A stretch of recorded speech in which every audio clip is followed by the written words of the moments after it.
Mona Lisa, why it's famous? I've said this a million times. The reason why it's famous is because it was stolen. I was wrong in one thing though, that I thought it either was 1912 or 1917. It was 1911, so that fucked me, right? But it's, for me and a lot of people that paint, like, take it seriously enough, painting. And for me, it's one of the most overrated thing ever. It wasn't famous, then it was stolen, 1911, then it got famous. Look it up. And also, never seen it, but I never have. I want to go to Louvre, of course, but there's some Rembrandt's portraits. Every single fucking Rembrandt portrait is better than Mona Lisa. What did there are about 15 or 20 of Da Vinci's paintings. He was a busy man.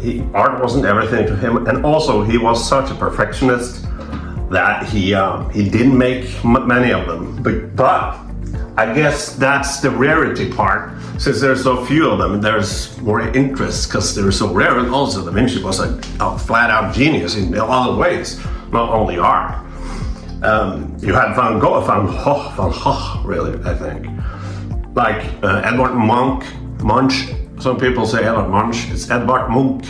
Anyway, so Van Gogh. He started painting when he was 29 to 30. He wanted to become a priest. And he was miserable and he sucked at it. So he thought, fuck. My brother is an art seller. Why don't I just try some? And he had some training with illustrations and things like that when he was younger, I think. But he painted it just about so he killed himself off live, or non-alive, whatever, himself when he was around 40. So he had 10 years of painting. And in those 10 years, he did a lot of interesting crap. It's a very interesting thing to see him versus Da Vinci, for example. However, the Mona Lisa, you can take so many really good paintings from. You can say that every painting is overrated, but in some ways they are. But like say Edvard Munch, he had also Scream, the painting. I can't do it because I'm holding a phone. That also got stolen, but that's not why that is famous. It's famous because it's iconic. And you might say that, I say that there's better paintings from more interesting paintings from Edvard Munch.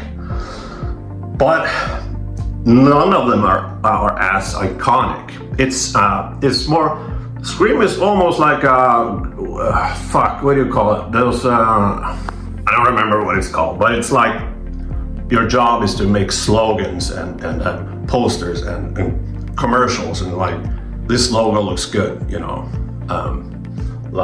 fucking this Adidas, whatever, the crocodile on the fucking t-shirt the rich assholes wear, never gonna hear it, anyway. So it's kind of got that going for it. It's a good painting, but it's also has this iconic look.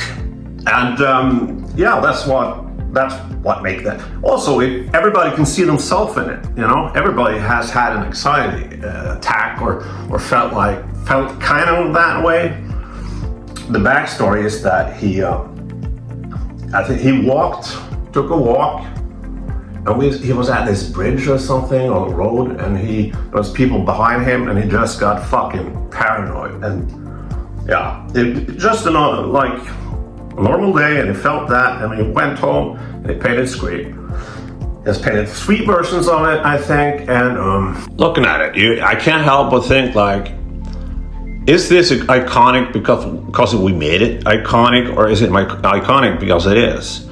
But you get the idea, you get what I'm saying, right? About the logo thing. If you know, fucking, what kind of logos do we have that's famous? Like the Apple or fucking Apple or whatever it is. It's more in that kind of, it's a mixture of that and art, which I enjoy. But yeah, it's a kind of painting that's been talked about to death, and it's like you'll love loving a band. You love a band. And when you talk to someone else that's a fan of the band, you really get, like, if they just talk about the famous songs, that's not a real fan, right? You get it? You know what I'm saying? So he painted it 4 times. Actually, also Da Vinci painted Mona Lisa, I think, 3 times or whatever. But yeah, he painted, Munch painted Scream 4 times. So it wasn't just like he went home and just painted it like a manic guy. He planned it, he thought about it. He many prints of Scream. He was also a great printmaker, by the way. And also, behind one of them, is painted on cardboard. And behind it, if you look behind it, it's he's written, "Only a madman could paint this." So yeah, he was kind of out there. But if you see Mona Lisa, it's a good one. I think it's also so popular because there's so much mystery behind it. You don't know who she is or whatever. But there's a Rembrandt, Girl in the Window, I think. I'm talking about this fucking thing. This one. It's, completely different style than Da Vinci, but it has that who is she quality. I know it's probably a dumb thing to compare the two, but I really like that painting. It has great depth, and you see like the eyes aren't like very detailed, but they work because her face and you can feel the skin. It's like you can touch her, And I never got that feeling from Da Vinci, but wasn't what he was going for. But yeah, like looking at it now, yeah, it's good. The color is really good. It has complementary colors, and it's downtrodden. It's not like flashy, but it's there. There is some interesting background, and she does have that. What is she feeling? What is she thinking? But I can't help but feel like a lot of that is us putting way too much into it. And it's difficult not to see it as iconic, because it is, but it wasn't iconic before 1912. So I don't know. And also I heard it's very, very small, and that has nothing to do with the quality of a painting, of course, but yeah, if I'm gonna go to Louvre, I want to go and see some other paintings, because I can just imagine all the fucking tourists, the Asians and the Americans being loud and, "What is this? I don't understand this. Is this art? What is art? And I want to watch." Anyway, so just looking at fucking back of people's fucking heads, not seeing the fucking painting at all. Oh, it sounds awful. Yeah. Who kind of, that's a good one. That's Rembrandt's subjects always had a soul. They weren't necessarily anatomically, especially hands, the best paintings, like in that way, but every single fucking one of them had soul, and he was really great at texture. That one is more interesting to me than Mona Lisa. It has the same history. You don't really know who she is, but she's welcoming, and you don't know how old she is. There was this legend, I don't think it's fucking true, but that from his studio, people could see through the window to his studio that painting, and they thought it was a real girl sitting there looking at the window. Logically, I don't think that's true, but his paintings has souls, and also that if you look at the eyes of them, many of them are just black dots. So the idea that eyes are the window to the soul, they're the center point of a portrait. They're what the eye looks straight at. So if you paint a really effective portrait, but no eyes, it's not gonna work.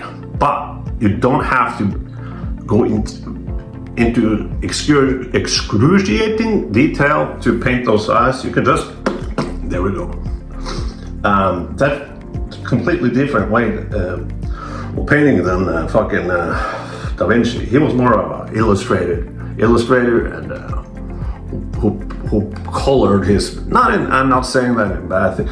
Caravaggio, fucking Caravaggio. Look him up, man. He's fucking awesome. He's like, he was so rock and roll, and he killed a guy in a sword fight. He was drunk and he killed him in a sword fight. So he had to run away.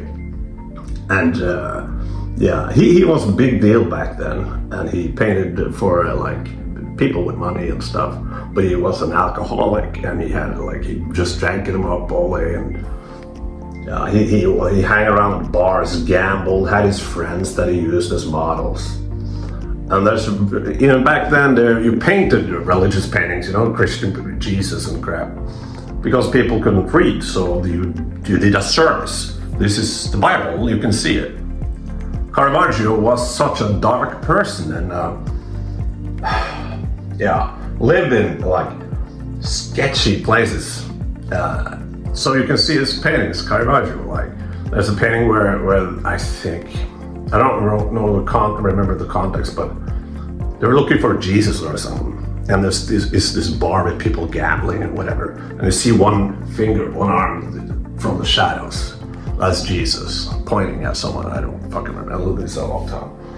But I don't know what the point of this was. I'm taking a shit, and it's not easy now. I just wanted to talk about art, and this had no fucking red thread at all. This was just me babbling. Yeah, this is the one. This is the painting that I was talking about. I looked it up, and it's called The Calling of Saint Matthew. And Saint Matthew was a tax guy who in Colquitt tax. I don't know, but the painting is is Jesus pointing at someone, not someone pointing at Jesus. Oh, didn't I say he pointed at someone? Oh, whatever. Look at how great it is. And this was Caravaggio's friends. He didn't use models. He found people on the street, like homeless people and everything. Hey, you look good. Can you be in a painting for me? And of course they did. And then they drank and they fucked around and everything. Sounds great.